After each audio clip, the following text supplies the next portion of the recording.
Are we on? There we go. Hi. We're on. Hi, everybody.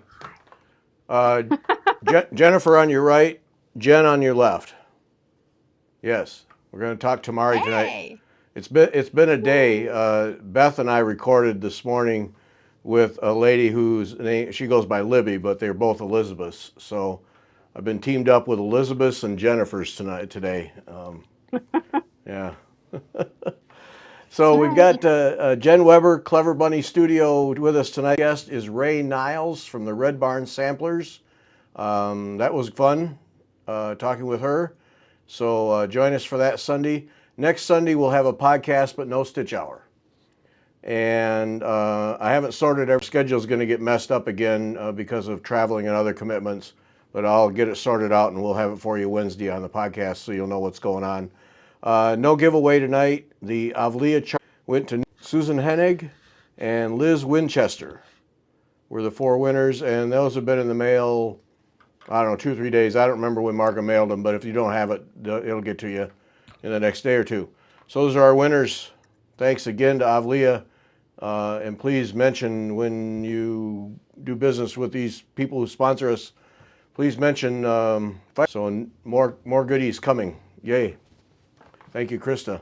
Where we do the, The sound keeps cutting out. Does it? Mm-hmm. That's not good. No, and then some people were saying here that it's frozen and spinny. We need the little spinning. Every few words you cut out. Well, it's just a night of technology here. Here, let me try something.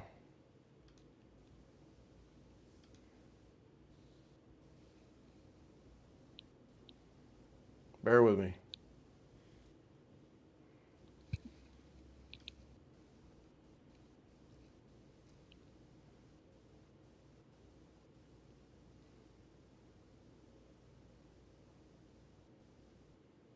Still working on it. Hang in there.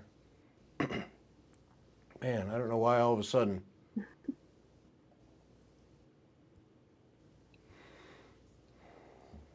I think I'm bad luck. Lost them both.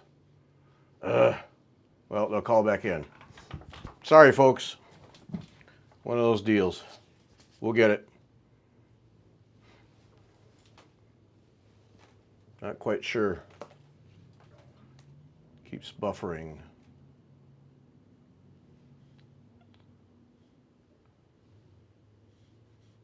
Are people able to hear me? Better now. Okay. All right. All right. Yeah, we just lost. There. Okay. Here comes Jen. All right. There's Jen. Hey. There's Jennifer. Now I think, let's see, it looks, yeah, I think we're going to be better off. All right, I may have saved it. Okay. Okay. Oh, and that's another thing. Okay, yeah, good. All right, Jen, say something, make sure we can hear you. Hey, how are you? Yeah, that was deep. That was really deep. Yeah. Yeah, you're good. Yeah, and I hear you, Jennifer. Okay, I think we got it. Right. Yeah, boy, I'm really big in the screen here. Somebody wrote to me, won't name names, and said that she was having trouble in the podcasts hearing, like my volume was really low, and Beth and Jennifer and Cindy was fine. And that's weird. And so I went back and listened to some podcasts, just spotless, and the volumes all seemed fine. But then Cindy Baldwin said that when she's in her car, of all places, that my volume is really low and everything else is fine. But when she listens elsewhere, everything's fine. So you folks out there, you know, if you're having audio issues, let me know, because that's very weird that it would, because all I can do is listen to what I record and upload, and it all seems fine. But if you're having issues, let me know, and then I'm going to have to do some research, because right now I have a sample of 2. And those are both in cars, which is really bizarre. Well, I don't know about the first one, but Cindy said it only happens in the car, which makes no sense. So let me know. Uh, I listen on Spotify, AirPods, no issues. All right, if you have trouble, please let me know. You won't insult me. You won't hurt my feelings. I need to know that these things are working right because when I upload them and post them, everything is fine. I double check, I spot check all the way through to make sure. So let me know if you're having trouble, and then I'm going to have to do some research. But if it's just a couple of isolated things, then I can't. Yeah, that I can't chase that down. So, okay, all right. Enough of that stuff. I think we have the technology together. Nobody's freezing up here, so I think we got it. So, Jen Weber, Clever Bunny Studio, right down there below at the bottom. Check that out with the creative little logo up there in the upper right. She has a pet rabbit who is somewhere in the house. Yes, Yes. somewhere. So Temari, you do it. You're a Japanese teacher. Give us a little rundown of you for those who haven't listened to Sunday's podcast. And I'm taking names of the people who haven't listened to Sunday's podcast because. Yeah. Give it to him, Gary. You let him know. Yeah. So I'm a fiber artist of 20 some years. I found Tamari about 12 years ago, and all of my other fiber addictions fell away as soon as I found Tamari. I have a math background, so geometry fascinates me, but I am not a professionally trained or classically trained embroiderer. I have very little embroidery experience. I come to this through weaving and spinning and those kind of fibers. Um, but the combination of color and pattern and not having edges, God, it blew me away the second I saw it, and I've been in love with it ever since. So I do it to the exclusion of almost everything else, and I teach it. My love is really teaching Tamari, enabling people to give them the skills so that they can do this, and also cheering them on to give them the confidence to try. And I am affiliated with the Japanese Temari Association. I am a certified teacher with them, which is a lot of work to get done, but I'm grateful to Yeah. have completed it a year ago. And, just looking forward to spreading this incredible craft to everyone. Is that going through the Japanese that whole process? Is it like the Japanese embroidery, very exacting and very demanding? It's not as much as the Japanese embroidery that I think you're referring to. It's more that the language is such a barrier for Oh, communication. And in Japan, you're trained by stitching with a master, like on a weekly basis. And they just follow your skills and guide you. And after like 3 or 4 years, they're like, okay, you pass. So when as a oh, foreigner, you're like, I want to study this, they have no way to gauge your progress or test your skills. And the apprentice program falls away a little bit. So they have developed curriculum for us as outsiders to follow. And that curriculum is pretty cumbersome. yeah. Um, it's a little bit work. It's like a master's degree on crack. Wow. But once they understand who you are and they trust your skills, then it's on you to train more people. So it is still developing this beautiful cultural trust. So it's a little bit more, it's involved very heavily. It's not that you have to be exact or perfect along the way, but it is sort of gaining trust and skill with them. But I assume by the time you get done with it, a very high level of design and technique. Definitely. There are 4 levels of certification with the Japanese Temari Association. The first is, are you a proficient stitcher? And for that, you stitch about 20 designs and you demonstrate on some simple divisions that you have good stitching skills. The Hmm. second is, can you read and write patterns? And that you need even more curriculum, work, a larger body of work to demonstrate. The third is where the jump happens. And that is, are you able to teach the skills? And you have to demonstrate a very large degree of proficiency and skills and also technique. Um, and the curriculum they've developed for us as non-Japanese, it's about 82 balls that demonstrate skills just to show that you're ready to do your own work. And here's an example. I like to show this one off. I'm going to hold this one up for your viewers. So this is one. And this took me, and I apologize, my document camera's not working, and we could see some better detail. This took me about 60 hours to stitch. And that's one of 82 balls. And it's not that the designs, like once you're kind of getting into it and you're stitching, it's sort of the same thing repetitively. But wow, it takes a lot of time. Yeah. Here's another one I'll show you.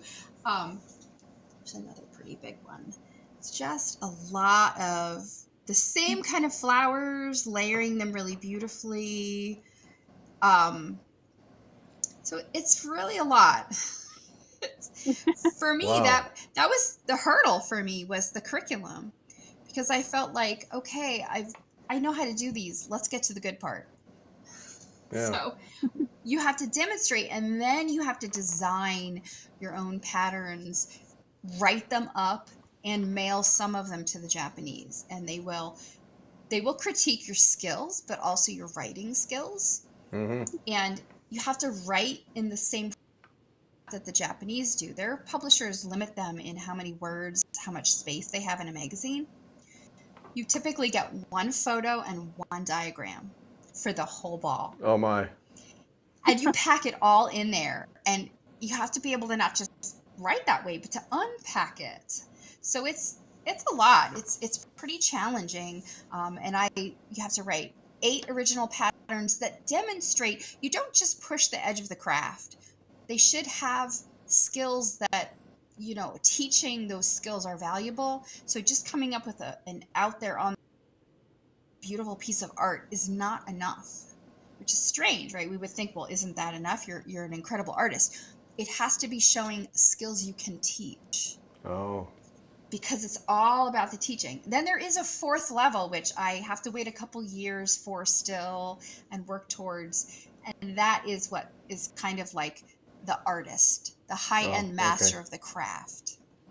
There, you don't have to worry about being able to teach it. You just wow everybody with your amazing skills.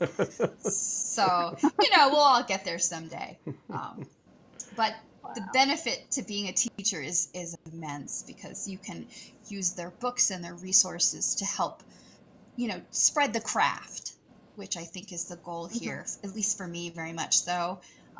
And you have their trust to do it. Yeah.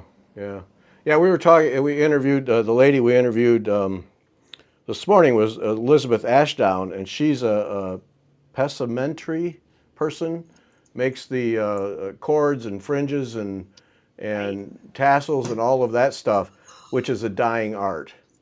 Yes. It's on the endangered list in the UK, and we were talking about that very thing of saving and helping these art forms to continue to exist and to grow and to find new people to do it, and how to teach and keep teaching, because otherwise it just fades into the woodwork. And she said that on the list of endangered crafts that she checked she looked at it 2 years ago and looked at it recently, and a number of crafts have now just gone away. Nobody's doing them.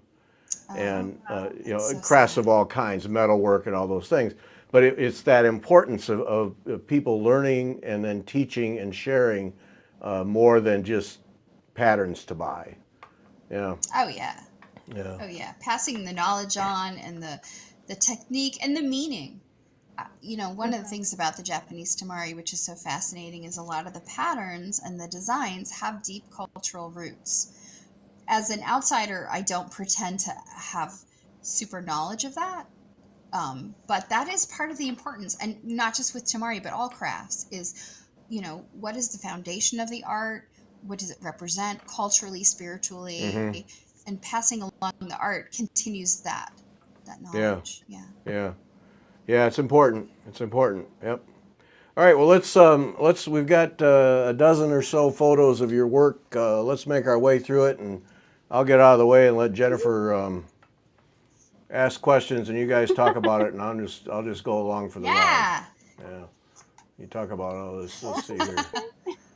There we go. Ooh. So what's this All first? right. That's What? one Yeah. of, I don't have to ask. yeah. So that is my iris ball. I named it because of both the flower colors and also, as you can see in the center, the iris of if you think about old time photo lens, how it closes up in that symmetric sort of shutter, Mm-hmm. that woven look in the center, really struck me as irises. This is one of the balls that I designed for my certification work. And it was a really long process. I think I ripped out and redesigned like 5 times over a year for this ball. But it's one that I really am quite fond of and quite pleased with how it turned out. I have that behind me somewhere. I can grab that one if you guys want to see and Yeah. see that one up close. Well, kind of up close. So you can, it's nice to get a sense of like the scale. So my Mm-hmm. hand here. And so, yeah, it's all over. So the whole ball is covered with thread, which Yeah. is a passion of mine. I love all overs. Not everyone does. They present certain challenges. Um, Yeah, you have to and gauge really well how your how many rows and stuff to do so that it fills in the space. you really do. And it's not, and some people describe it as being very stressed out, that like your ball has to be perfectly round and your division has to be perfect and your stitches have to be perfect. And I really stress to people, oh gosh, no, there's no such thing as a perfectly round ball and perfect stitching. It's just about, as you're working through a design like this, checking yourself about halfway through, noticing all of the spaces you have left to fill, and Right. seeing where is it too big, where is it too small, and making tiny little adjustments so it comes out looking perfect. But Mm-hmm. you were never perfect to begin with. So Yeah, this I is had this. one where you do those big, long, skinny leaves, and I Oh was yeah, going out, I was pulling the corners out too far, so I was reaching out to the edge before I was filling in the leaf. So I had to take it out and redo it to get yes, my gauge yes. right. It it I call it, it can yeah, be I call it, tricky. yeah, Jennifer, you're Mm. absolutely right. I call it gauge all the time, just like Mm-hmm. knitters talk about gauge or crochet artists. It's the same thing. It's how much Yeah. are you spacing your needle? Yep. And because we're not working on a perfect perforated cloth, we're working on a cloth we make with thread. You Yeah. have a lot of fiddly control over your spacing. Yes. So it's all about being mindful of the whole ball as you go, which is so much fun, but a Yeah. And like challenge. where you put your needle in isn't always where the thread comes out. And because you Yes. pull and it's you've got to play with a lot of factors. A lot of factors. That's actually a perfect example of why I encourage my students to wrap their ball when you're preparing your ball Mm-hmm. tightly. Because the Oh, tighter your uh-huh. wrap, the less you have migration of your stitch when you pull it. Ah. So you know, if it's that's where I'm going in, it's going to stay mostly there. But if you have a really Okay. squishy ball, it really moves a lot. Yeah, so your See, balls are very firm. oh You make yes. yours really hard. Oh, see, my teacher, she always had hers a little bit squishy. And Hmm. so when my friend would try to she had really hard ones and she it was always hard to stitch. So we all have been doing them looser, but you do have more movement. I'll have to That's the think about that, trade-off. doing it harder. So then when you do it harder, you don't dig in as deep to the foundation. Exactly. What I do is Okay. now when you're traveling through the ball to reposition for like a whole new shape, it's Right. harder to get your needle through. You have a lot more Right. tension, you have a lot more friction in the ball, and that's when I Mhm. have to use little tools like needle Pliers. grabbers, pliers. Right. That's the Yeah. downside. But the upside is Mhm. when you're taking a stitch, you kiss the ball. You glance in with the needle and you Ah. just barely grab enough threads that your needle's not moving up and down. I always tell people Aha. just kiss in enough that your needle's has purchase, your stitch will have purchase. And so you're firm. Okay. But when you have a squishy ball, you have to Yeah. overcompensate for every pull. Yes. So And that's I what tend, I've been yeah, fighting with. But Oh, we've been kind of, it's been like, if they're too hard though, it makes it hard to stitch through, but really it's more beneficial if they're harder, especially when we get these bigger, more complicated patterns oh, that we're starting to absolutely. do. Yeah, the bigger you go, the Ah. more complicated your balls get bigger and your thread gets thinner. And it's like Mm-hmm. the details matter. And for me, the drawback is that going through the ball is hard, and it's Right. harder to make the ball. Let's be honest. When you're wrapping a tight ball, it's a lot of cinching. You can Oh, you get pull kind of it that tight? tired. I do. I do. I will go wrap, Really? wrap, wrap, cinch, and I will actually Oh. stretch the ball away from my hand. I don't use my pinchy fingers. A lot of people Right. think tight means hurt your hands, and that's not Right. true. Yeah. It's a cinching, and I wrap and I cinch, and I can have balls that are very firm. I'm very much on the firm side of almost too Oh. firm, but too Yeah. squishy, and you have no control. Yes, that's one thing that has been, I think that's one reason why maybe I've been a little bit slow on working on these, is because it's a little frustrating. Oh, yeah. And I'm like, "Oh, this is just not looking how I like." And I just get No. annoyed, so I go back and I cross stitch because Oh I my can make that gosh. work. Because cross stitch has holes to go in, so you're like, it goes where I want. The other I thing to know. remember, and I don't know if you've heard this or not, but grooming your ball is 50% of the job. There's Oh, yeah. stitching. The So prep is when like you groom, huge. and when I groom, like with a ball, I will not just like use my needle to kind of, this is so hard to do in front of a webcam, I apologize. But not Oh, just no, like you're put the good. thread on top where you want, right? But Mhm. if your stitch that you take into the ball migrates, your Yeah. needle is a lever and you are changing the fabric that you've created, and you stick it straight Oh, in yeah.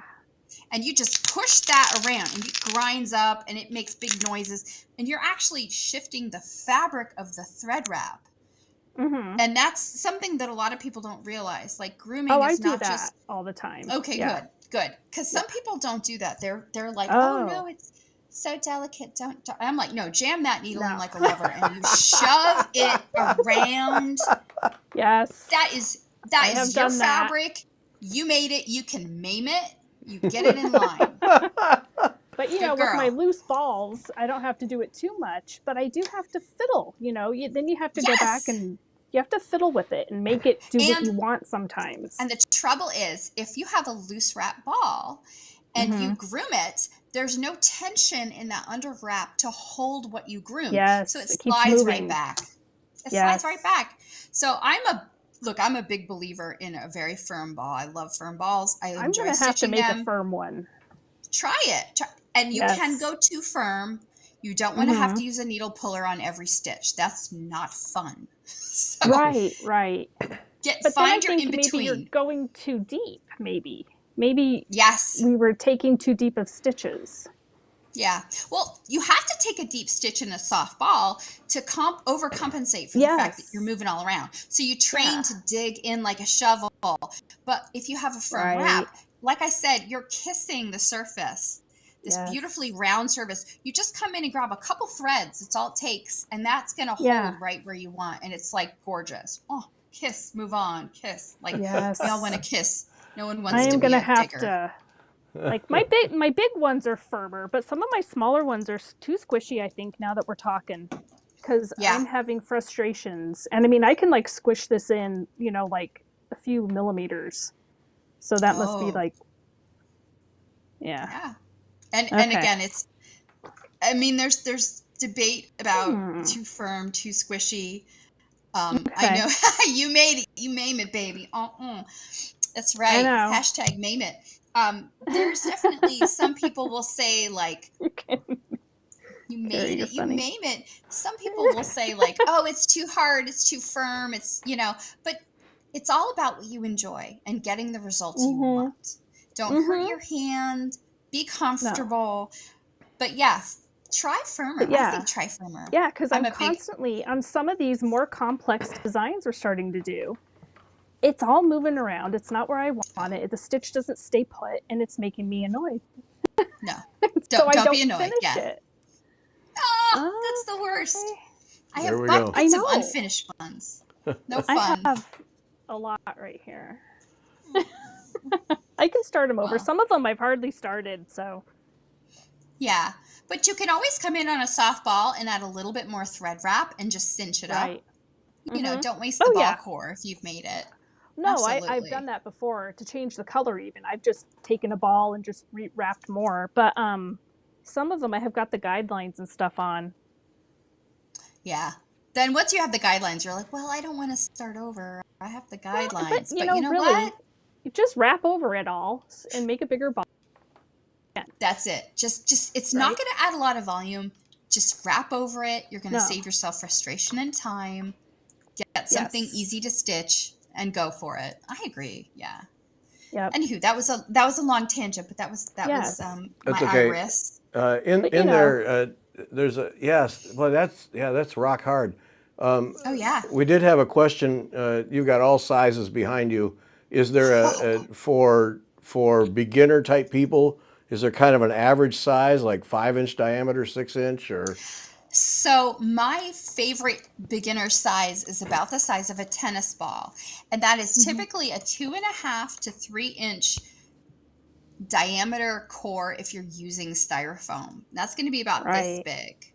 It's Okay. very comfortable in your hand. You're Mhm. not stressing that it's so big you can't hold it and it's so tiny that your fingers hurt. You can move it very easily in your hand. That's kind of what I like to aim for beginners. But I will say, once you really get into it, man, to get all of the complexity in there, the balls get bigger and the Yeah. thread gets thinner. Yeah. So Yes. I very rarely do small balls anymore. Mine are all huge. Yeah. Yeah. Have you ever done any really tiny ones, like using thin silk or DMC? I have, and I have one of them hanging out right here just in case you asked. So I've done Ah. about 3 or 4 Oh my. minis. Oh Oh my. my goodness. They are That such a is pain. tiny. I don't recommend There's them until you're like really crazy. I mean, some people will do nothing but minis. Now, Yeah. this is a combination 8 division that is flaxed. Oh my gosh. So that's crazy. I mean, that's not, I don't have a combination 8 divided here. Oh, I do. It has flowers. If you ignore the petals, it's the same division, but Mhm. on a tiny, tiny, tiny ball. Oh my And gosh. this takes about, for me, it takes about 4 hours, but Yeah. your thumbs will never feel so big as when you're working on something so Oh tiny. You're yeah. just like, I mean, it's terrible. And they walk away. I've had a number where I take them to classes and I show them off, and I swear they either end up swept up away somewhere or probably in someone's purse accidentally. Yeah. Uh-huh. So I Mm. get sick of making them, but I'll tell you the core of this is, I think it's a quarter of a Kleenex that I Oh my just thread gosh. wrapped and then No. just, yeah, it's stupid tiny. I figured it So was Tiny. I've used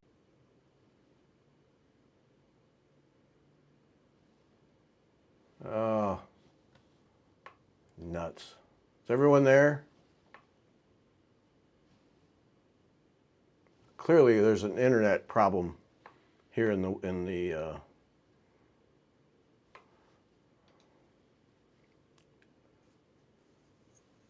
Did I drop out again? Yeah, there's obviously an internet connection problem somewhere Right. that is causing this Yep. because yeah. Okay, so that's a Kleenex. That's a half of a Right. Kleenex.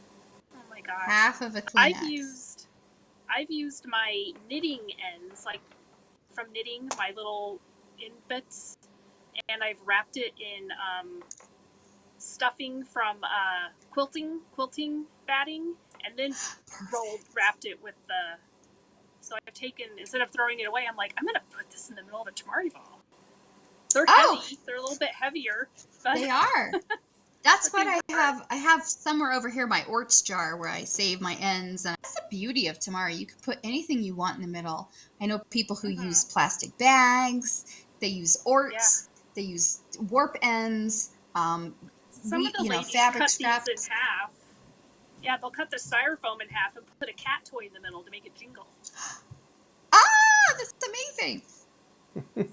So, I also make ones with rice hulls. I don't only do styrofoam. right. And that's malleable, so I stuff my rattles in there or nice Oh, messages and okay. things.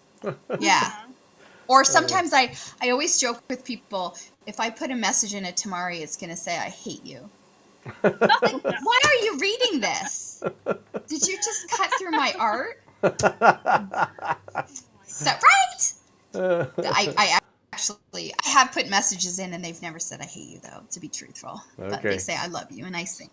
But All right. why are you reading this? Let's try this That next is one here. So that is a ball that I call Kiku Sunrise, a pattern for it. It's a wonderful exploration of variation.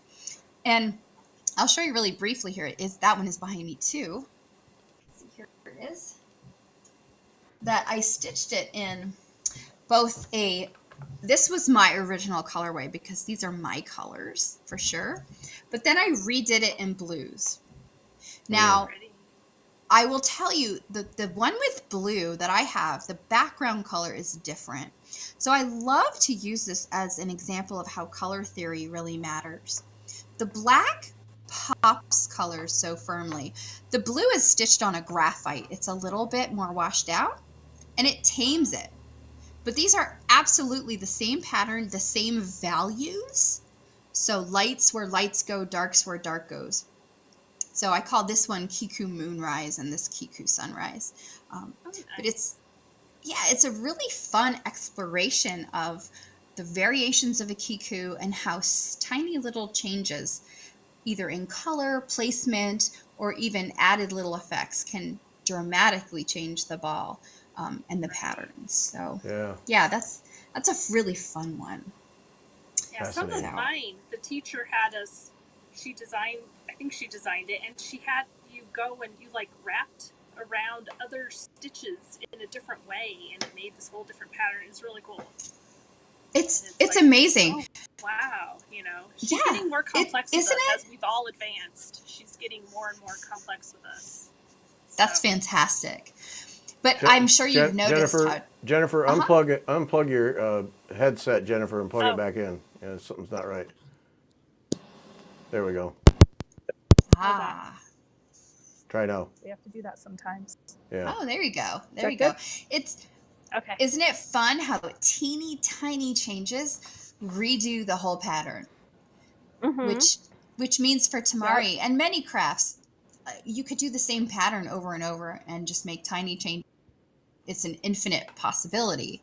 So I think that's why, I'm always changing what I work on. Yeah, everybody uses different colors in our class too, and the placement, it can take the exact same star or flower and make it look so different. And it's color placement. Cool, and it's everything. It's everything. I love watching people use color their own way because my favorite color is rainbow. And it's pretty clear from my work. I just love rainbow. Bright and shiny and happy. And I will see someone work with pastels and I look at their color palette before they stitch. And I'm thinking in my brain, oh, that's going to be a disaster. That's not going to look like anything. And they finish and I'm like, I want that. I love that. Yeah. Right? Like that Japanese thread that's always in the pale colors. What's that? Yes. The brand, I forget. Nishiki Tamarilicious? No, Tamaricious one. But it's always in the more muted taupe, and those are just gorgeous. It's like, wow. Kohana? Yeah, and it's Kohana? I'm not sure. There's a number of different, especially brands who do it where it's not mercerized. So it doesn't have that shine. It's it's and flat. they use natural dyes. It's very soft, muted palette, and it's so organic looking. Yes. And to me, I'm like, well, that's not rainbow enough. Why would I do that? But then I see it worked up, and I think, oh my God, I need that in my life. Yes, or a white work one that's white on white. Those are amazing. Yeah, I'll never do that, but it's amazing. They're gorgeous. All right, let's try this one here with the bunny. Oh, there's my baby. Sashiki, yes. Yeah. It's my bunny ball. So I call that one. Yeah, I call that one Bunny Love. This was another one of my original designs for the certification work. And this was me trying to prove that I could do embroidery. You know, I've told you guys I don't join this craft from an embroiderer point of view. I always joke with people like, I don't know how to embroider, but I can connect two lines and I can make a tiny little back stitch. So I can make all these balls, right? But I can't do figurative work. I don't have a lot of classical training. And there are a lot of Japanese temari that employ more classical techniques. So to prove that like I have a wide variety of skills, I had to push myself and do some more figurative work. And I will tell you, those carrots made me so nuts. Oh my God. Oh, they're amazing though. They are so cute. And the 3 days bunny is under, yeah, perfect. 3 days under a magnifying glass, and I was not a happy woman. The bunny itself was the fun part for me because that's, to me as a weaver, that's two different directions, 90 degrees of a warp and a weft. And the hard part is it's created from the inside out. So I graphed it out like you would a cross stitch, and I had to count my over and unders. And I thought the bunnies were fun, and then I had to do all those carrots, and that was less fun. So, but it's a ball that I love and I cherish, and I'm never stitching again. Aw, so cute Never. though. Yeah, it worked out. It makes my heart sing. I love it. What do you use for your grid lines?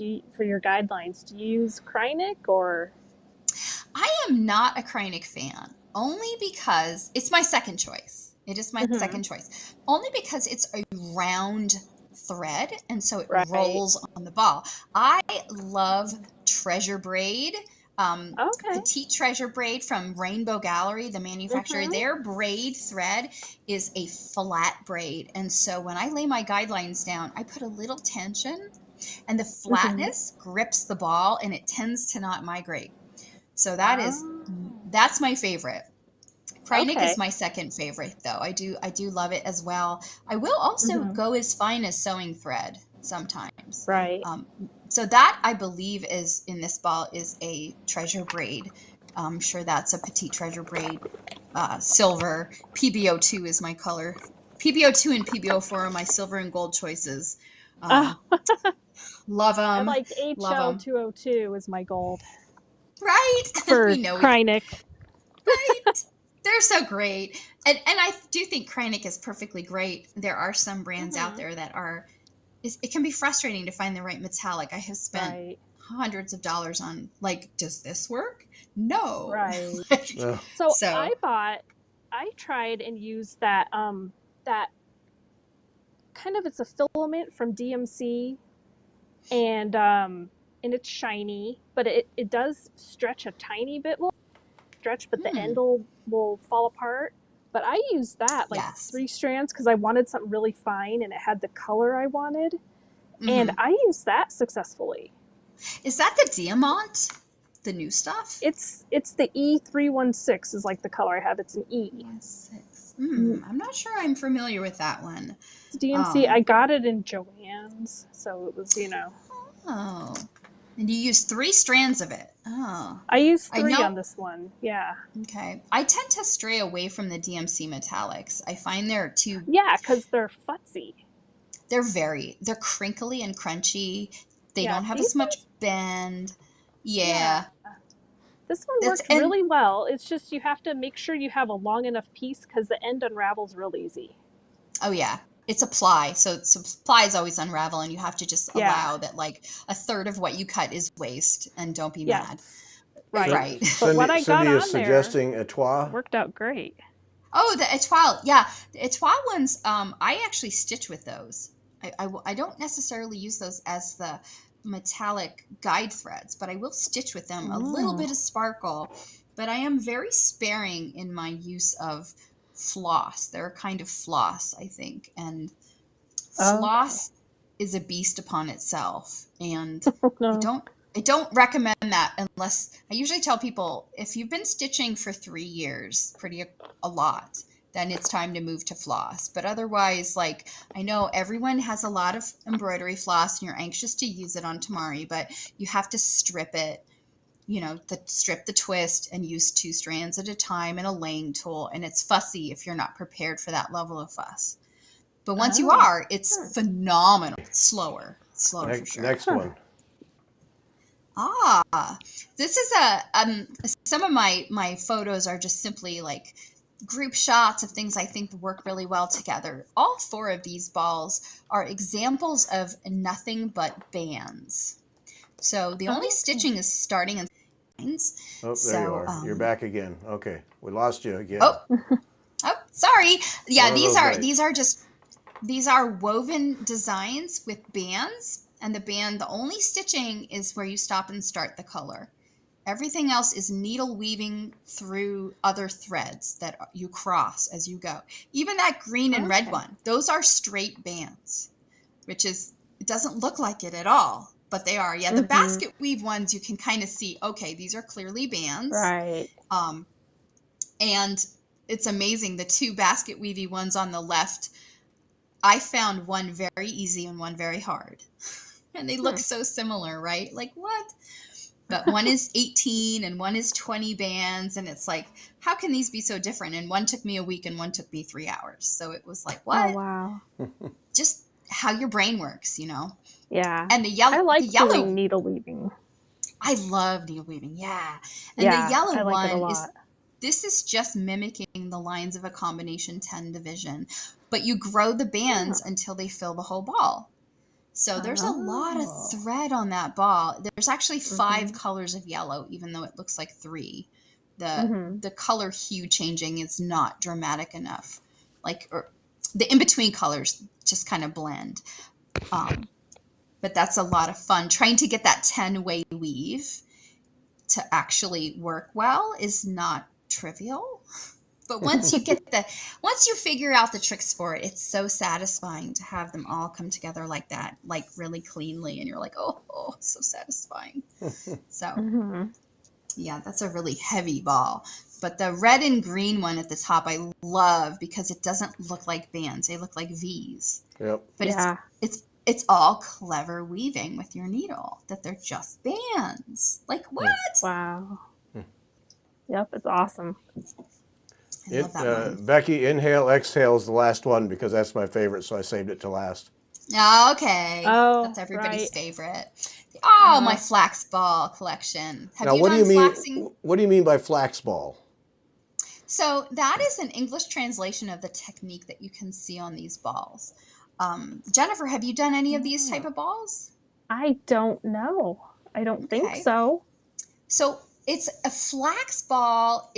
I'm going to Maybe totally mispronounce this. So I apologize to anyone who speaks Japanese, but this is also translated as asanoha or asanoha. And if you look at the one in the bottom right that's green with the yellow stitching, you really get a sense of it there. It is this filigree pattern. It's very traditional Japanese. You see this design in other kinds of stitching too. Also, a lot in sashiko stitching or sashiko. And so this is translated as hemp leaf or flax leaf. And it's this filigree look. Like if you stare really carefully and you can see the metallic guideline underneath, you have little tiny triangles. Any division, you have little tiny triangles. And if you were to take the smallest empty triangle in a division and connect all 3 corners of the triangle to the center, that is flax leaf stitching. So you can see the metallic 3 corners of those tiny little triangles. That yellow thread comes in and connects all 3 corners to a center point. And that's the basis of this stitching. And, you know, the 2 next to it have little flower petals embroidered in. So these make me into a liar when I say I don't do traditional embroidery. That was totally freehand. And I'm like, I'm going to make petals, right? So, okay, I'm a liar. The one to the upper left with the pink and the teal, that's a bit more of a modern interpretation with some open shapes. And that was done with embroidery floss and rayon embroidery floss. And the one on the top, the big one, is an interpretation of this that I did for my certification work. And that ball is gigantic. And so that is 5/2 cotton at the largest, and sewing thread is the very, very center. And I Oh, call that one wow. I call that one pinch to zoom, because it's both a play of scale of the pattern, but also scale of the thread. Mm-hmm. So, and that's a fun one. I can show you guys that one if you want. I have that one behind me too. Let me grab that one. I think we have a couple here that she had us doing recently that are Yeah. similar. It's like you make these overlapping stars and you have to go around a certain way, maybe. I don't know. You'd have to. Yeah. There's And different ways to. So this is like yeah, melon ball size. This is like that's ridiculous. And awesome. when I designed this, it's actually designed off of a division of the ball that is called, it's so multi-divided, it's called 272 faces, which I'll Oh show you in a gosh. second. Which is, I We've did gone it up to first. C10. Holy That's it. smokes. Oh Right. my So this goodness. on the left was my first attempt at this ball. And if Oh, you look wow. at where the pin is, let's see if I can center this without being too like wobbly gooks. The pin centered is in a little tiny pentagon, and that's where the white was supposed to be. And when I got Mm-hmm. this done, I realized I could not fit that white stitching on this ball, and I had to start over with a bigger ball. It was like too small. And so I keep this around as a good illustration of like, yeah, a C10, this is a C10 combination 10, and you just add more lines and you carve Oh, up those 12 wow. hexagons until you have all these extra hexagons, but you always have 12 pentagons. They Oh, just get Wow. wow. tiny. They just get tiny. They're always there. I love that. But if you're doing the flax stitching, what's really interesting is, and I have one of them here. I have many of them. Love flax stitching is one of my relaxing balls. I just sit in front of the TV and I'll flax while we're watching Netflix. And I like to do the spoking, these really pretty spokes first. Mm-hmm. They look like snowflakes. And if you do them all over your ball, then there's different ways to connect the spokes. You can do it in just one sort of pentagon at a time, or you can travel around the ball in like a pathway.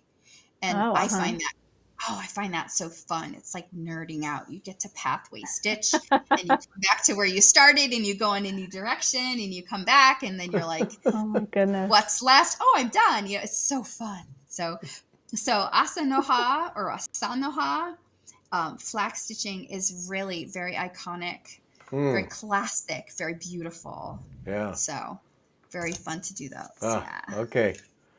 All right, next one here. Let me get back over to the. These. So this is an example, a photo that I like to use to show people that these all have supplemental guide threads. And what I mean by supplemental guide threads is you put your division on that we're typically used to, and then we need even more lines to execute a pattern because the pattern just has more detail. So the one at the top is a combination 8. But you have to add extra guidelines to add in the spokes for those pretty little flowers. And, you know, how do you divide those up? But at the heart of it, it's just a combination 8. And that's a gigantic ball, actually. So the one if you move to the right, yeah, that one, the sort of red, white, and blue one, that is a combination 10, but you have extra spokes in all of the 12 pentagons because you're actually stitching these little pretzel shapes on those spokes. You don't use any of the original C10 guidelines, just those extra spokes. Okay, so all right, so help me out here. So when you say combination 10, here's my 10 divisions here. Oh yeah. So let me show you. If you pop out, I'm sorry to make you like navigate so much, but if you pop back out again, I'll show you. I always have all my balls around. So I've got my teaching bowl of balls and combination divisions that I love to use, like core, thread. Well, that's the padding wrap, and then thread. And so empty palette. I do use yarn instead of, I'm not so good with the quilting batting is too finagly for me. So I'm very much about use yarn. I like the yarn too. And then like that is only part of it. Then you have to put on some amount of lines that's going to help narrow down what your pattern is. And this is where we start to talk about like, okay, well, this doesn't completely determine your pattern, but it's going to narrow it down for you. And so a combination 10, a simple division, you can always find the equator. Always. There's one discernible equator, and there's going to be some kind of pole, north and south pole. And the number of spokes coming out of the pole is what we will call the simple division. So there's 8 spokes. So that's a simple 8 and a definite equator. And let's see, this is a simple 16 because there's 16 spokes coming out of either pole. But what happens, and the math nerd in me loves this, if you're like, I'm so tired of that equator, you know, like what do you do with an equator? You put an OB on the equator, and that's fun for a while, but like you get kind of bored with that. At least I did. Mm-hmm. And so like, let's get away from that equator. And so if you take, let's say a simple 8, and you take one ball and you put the simple 8 on so that the pole is sort of pointing up. And then we're going to do one that's pointing towards the camera and one that's pointing sideways. So 3 simple 8s all on one ball. That's what you're going to get, a combination 8. But you leave off the equator, right? Well, the combination 8 does have the equator. But you just, okay, I can't remember. It does. I know, it's so much. It's like, does it? I don't remember. So the 8 has the equator, but once you get rid of the simple, you don't know which one is the equator. So it's got 6 big squares on it. And I love to tell people how, like, if you see squares in your pattern, oh, that's a combination 8. It's got to be 6 big squares. That's telling me that's a combination 8.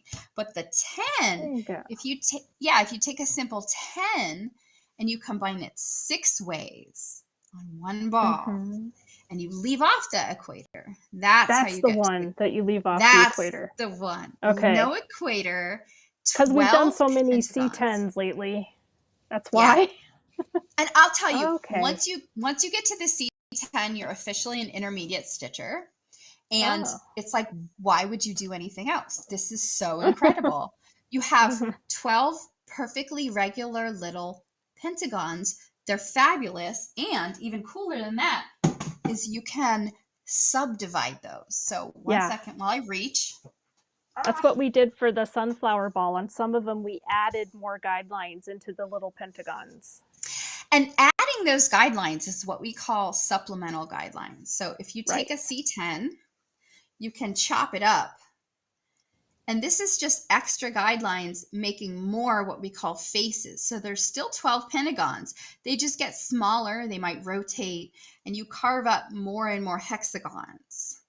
So like that's where you start to see balls like this, where you're like, there's hexagons and there's pentagons. It tells you everything about what you're working on. But the balls that we were just looking at, this one, this is still a combination 10. There it is. I'm surrounded by balls. They're everywhere. This is the actual division of this ball. In fact, when I stitched this, I loved the division so much. I thought it was so pretty. I had to stop and start over again. So it's the extra spokes. It's not just 10 spokes. It's 20 spokes. Those are the supplemental lines that this pattern builds off of. Right. So it's not always about just making more faces. Sometimes it's just about having extra guidelines, extra lines, divide this in half and put in an extra line here or there so that you have somewhere to base the pattern. Because as you know, Jennifer, and probably a lot of the viewers know, it's the lines that you stitch on. That's the secret sauce. Yeah. Right. So like this is the combination 8 that has a division or that has an equator, but it's this underneath has a lot of extra guidelines so that we can find where to put these little hexagons and where to put the kiku flowers. So sometimes that's what that's about. And that's what that photo is about, are just some of my favorite designs, that it's not about making the division complicated by carving it up into a lot of faces, but by adding extra lines in there that allow us to make complicated shapes with our stitching. Oh, yeah. It's really a lot of fun. Oh, thanks. Now it makes sense to me. Okay. Yeah. I don't know if you're serious or not, but I'm No, I smiling am, either because way. I couldn't understand how you guys got all the divisions, and so when you take it down those dark ones in the Oh, back and start with a very basic, now I start to see, and then right. how mathematically it, yeah. Now, do you And use quilling strips to make your measuring device? How do you I make your don't. measuring device? What do you My do? measuring devices come out of a very expensive piece of equipment, which is a paper cutter that I got on clearance because it doesn't cross cut. So I just use the Ah, paper cutter and I oh, a use shredder. legal size paper, and I Mm-hmm. will never run out. So, but yeah, Okay, there you any go. strip of paper that's So you relatively use the straight. paper too, right? I do use the paper. I do very little math, even though I would like to do more. Mm-hmm. I don't. And yeah, I Right. use way more math and weaving than I ever do in temari. Yeah. Not that you'd know by looking at them. Yeah, I So, did a class last summer with my mom and my aunts and a couple of my cousins, and I was just showing them how, and we wrapped the balls, my mom and I did. So all they had to do was put on the guidelines, and I had the nice. papers, and I was teaching them how to use the paper strip.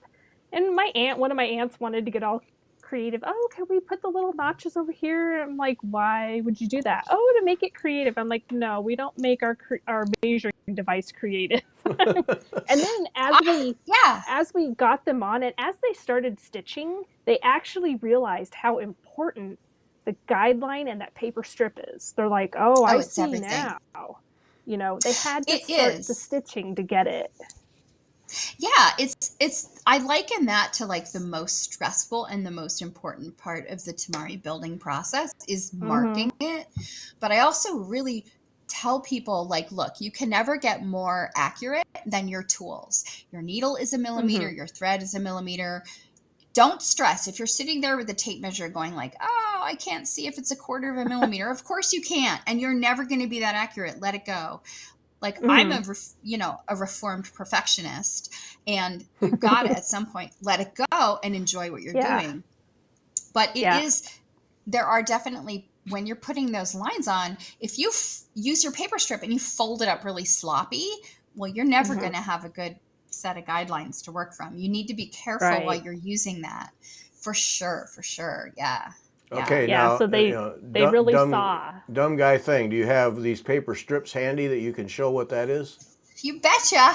Uh, Go. This is a paper. Am I still here? There, I think, yeah. Start explain. Yeah, we ducked out. I can hear you.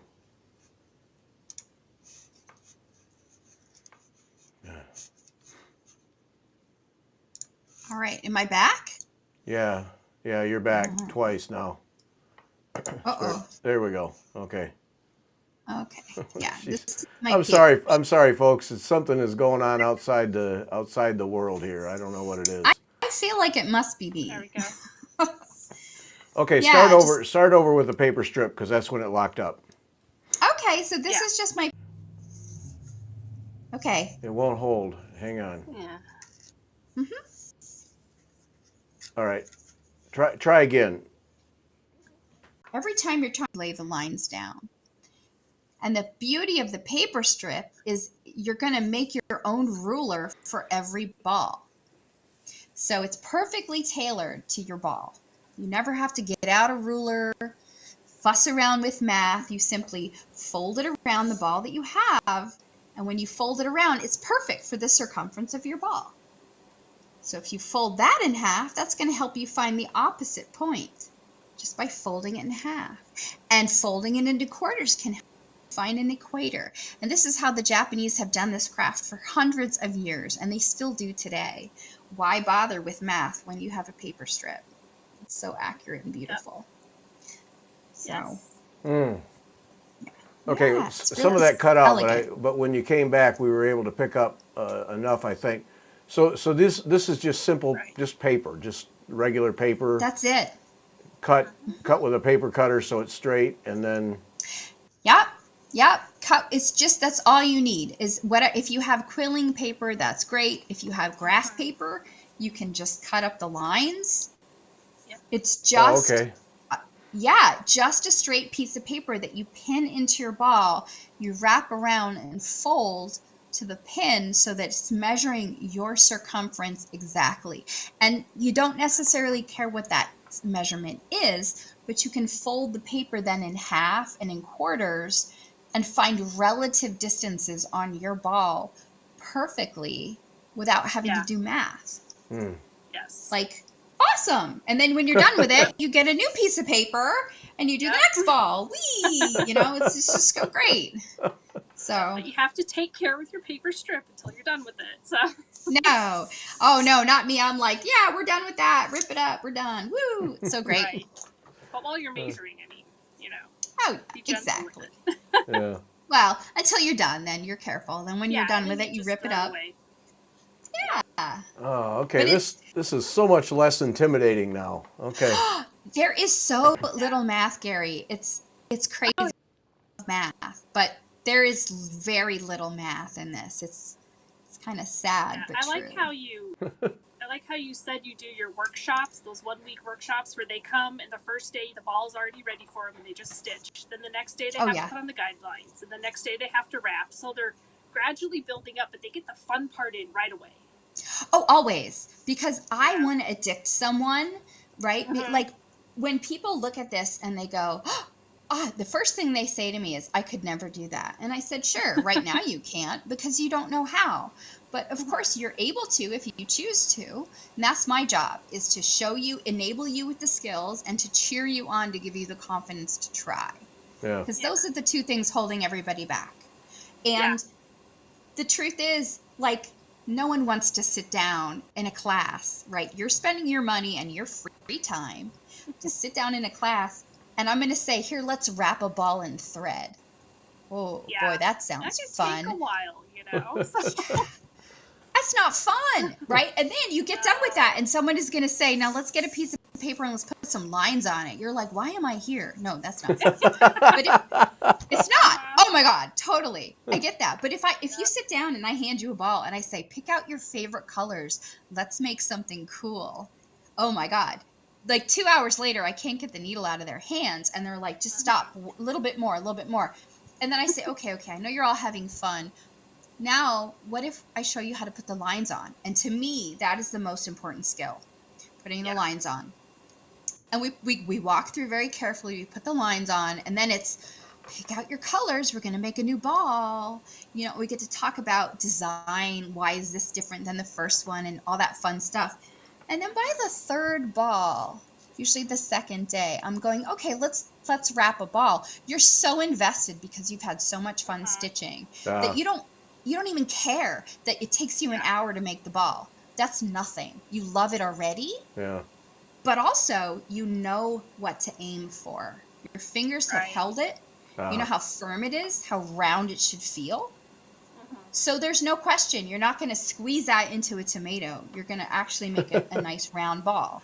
So, like, there's method to my madness, and also I'm trying. Those were really good. I was like, now my first one, the ball was wrapped, but we did put on the guidelines. So that's what I did with like my mom and my family when we just did the little showing them how.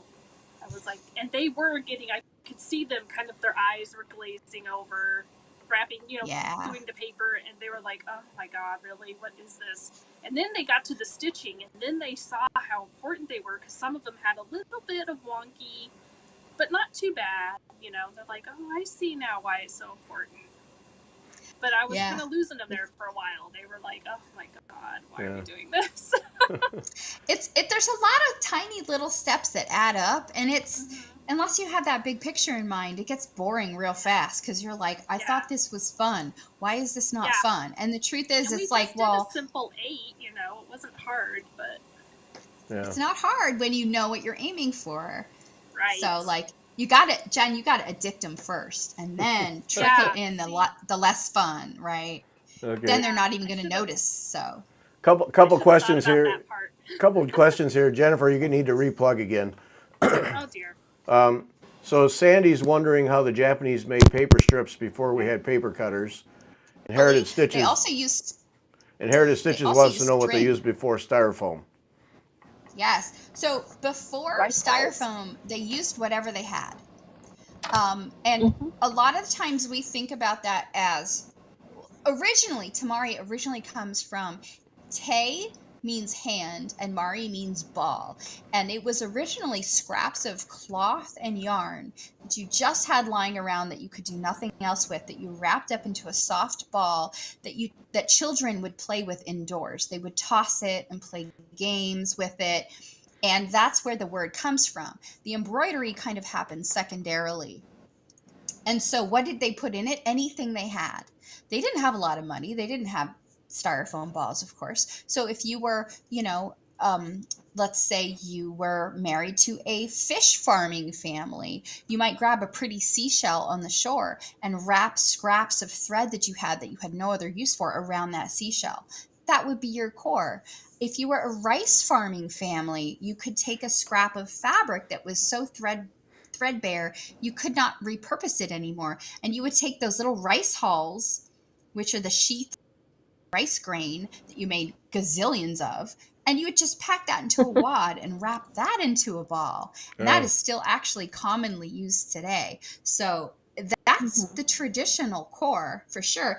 And before there were paper strips, they would use a string. You would cut a string to be the length, oh. and you would mark it with a pen, right, to give you that distance. But Oh, paper yeah. is a lot easier now than string is, for sure. Yes.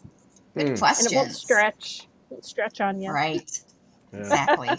Okay, we're gonna run out of time. So two more. You Two got to see more. Okay. her ball, the one, Huh? the inhale, exhale. Yeah.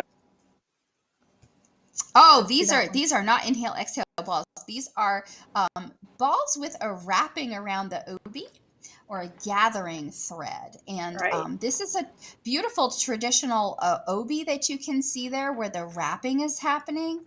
And most people look at this as a very dimensional artwork, so beautiful. But the truth is, it's hiding a big fat mess, because the way you build these it is, no, totally, the way Mm-hmm. you build these designs and these balls is you're stretching your shapes towards both poles at the same time, and your pathways crisscross right in the center, and they glob up on themselves, and they mess. So how do you fix it? You keep it really tame as you're going, and you come in at the end and you build this beautiful obi that wraps up that big ugly mess into a design element, and you go, oh, isn't that beautiful? I planned it like that. Yay. Yeah. but These are what but my these pumpkin ball was made. The pumpkin was made this Yes. way. Yes, and that top one is an example of one that I did with embroidery floss. And the wrapping is much harder to see on that because embroidery floss is so flat compared to the pearl cotton that the other two are using. And the embroidery Mm-hmm. floss, again, is laid down 2 threads at a time. There is a lot of very fussy grooming and laying tool action, but it is a very traditional look. So those little cinches that you can see around the blue and the white are doing the same function, gathering up an overmess and cinching it down. And there's not much dimensionality to it, but boy, it's a lot of work. It takes about 3 or 4 times as long to use this embroidery floss, but it is just gorgeous when you're done. And I prefer that because the lumpy bumpies don't really see the dimensionality. The pearl cotton, these just pop off the ball really big. Yeah. Wow. Mm-hmm. Yeah. Yeah. And it's Okay. gorgeous, but it's a mess. It's a Yeah. mess under there. That's the secret. Yeah. All right. We're gonna get to the last one, and All right. before the technology gets in the way again. So Okay. this one. That one's called inhalation exhalation. And if you want to hear the long story behind the inspiration for this ball, you Yep. have to listen to the podcast. I'm not going to give Yeah. it away again. But I will show you that one in person. This Okay. is a common design that you see in temari a lot, which is we just call it swirling. Oh, excuse me, I hit the microphone. We just call it swirling, and it's almost always done in a singular color. And it's unbelievable. It looks impossible. And the truth is, it's one of the most boring things to stitch ever. Because it is. The hard part is putting the division on. And it's not even that hard. I've taught this to beginners who never did temari in 2 hours. Like the stitch is a very... I've never done the very, swirl. You have? Not yet. Did you I haven't done one oh. yet. Oh, you're going to whoop its butt. It's going to be so easy. You're going to be like, why did I wait this long? The swirl is a really beautiful thing. You can use it as like, I'm looking for the example. Here it is. Of using it as a partial border. Oh. And so here you can kind of see some of those shapes are swirled and then stop to put like a filler in the middle, like a snowflake. And traditionally, when you change colors, you're filling the swirl in from the outside in of these shapes. Oh gosh, I can't point like this. This is terrible. I'm sorry. Like this. Here you can see how it's, you start big and you swirl your way in. So traditionally color changing with this design will be like one color, and as you swirl your way in, you change colors. Inhalation, exhalation, I wanted to explore the fact that the shapes that your eye sees, like this S shape, oh my gosh, I really can't point trying to do this backwards. The S shapes that your eye sees, that's not how the design is actually stitched. But I wanted to highlight those shapes themselves artistically. I'm getting it. 1 second. And that is this ball. And so I have this one usually hanging. And it is, I wanted one side to be completely white. Let's see if I can, come on, Jen, find the camera. Here we go. Yeah, you're all right. There we go. I can get there eventually. So one side is completely white.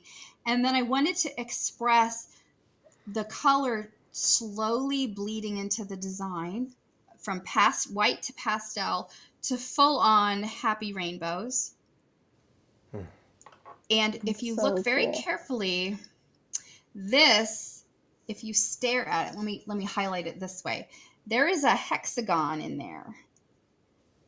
Oh my gosh. I'm all thumbs, I know. That hexagon, if you can see it, has a different color on each of the sides. And that is wow. To stitch that is 6 needles. Every single stitch is interrupted, which is what makes it so hard. So the shapes, this is highlighting all of the shapes as our eyes perceive them, but not how it's stitched. So it was a real pain in the patootie to like stitch this thing. I had to rip it out.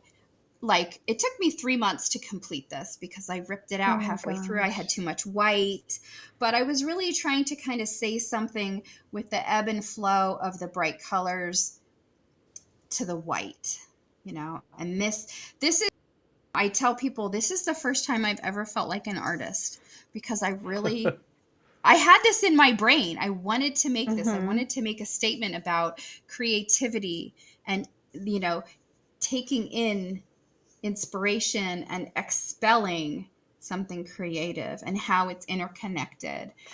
And I've had people like ask me what the pattern is, and I can tell you, well, it's, you know, 6 colors and 6 pastels and white. It's a 20 face swirl, but it's really hard to execute because everything is interrupted. You have to keep half ending your stitch and taking your thread in an opposite direction, bringing in the color you want to continue with, and just making one stitch and then backing that out and bringing in your other color. So it's a pain, right? But it's amazing. But it's I love it so much, and this was always my husband's favorite ball. A simple, beautiful flax stitch with very subtle colors until I made this one, and then he was like, "Okay, never mind, forget the flax," right? And I'm like, I know. So it is, so it's named Inhalation, Exhalation for the inspiration of the ball and I did stitch it in a very dark time in my life, and it really helped pull me through and help me remember that, like, you know, we all need breaks. We all need time to give ourselves a break, and that even if we're not feeling beautiful or creative, we'll get back there. Yep. So that's beautiful. Yeah, so that's beautiful. Thank it you. Is. Yeah. Thank that you. That was amazing. Yep. Yeah, a lot of fun. Glad it's done. Yeah. But still, That's a good one. Yeah. All right, we need to wrap up here. Yeah. Holy smokes. Yep. Jen, Wonderful. thanks so much. That was really educational. Thank you. Really enjoyed it. Thank you. That was Yeah. Thank you. It awesome. was my pleasure. Thank you, Jennifer. Thank you, Gary. It was just my Yep. pleasure. And thanks to everybody for joining me. Yep, thanks. Sorry about all the technology, folks, but we got through it, and hope you enjoyed it. And it'll be posted so you can go listen to it without all the interruptions. So thanks a lot. Jen, thanks so much. CleverBunnyStudio.com. That's where you learn about it. So go do it. All right, folks, thanks a lot. Bye. All right, bye.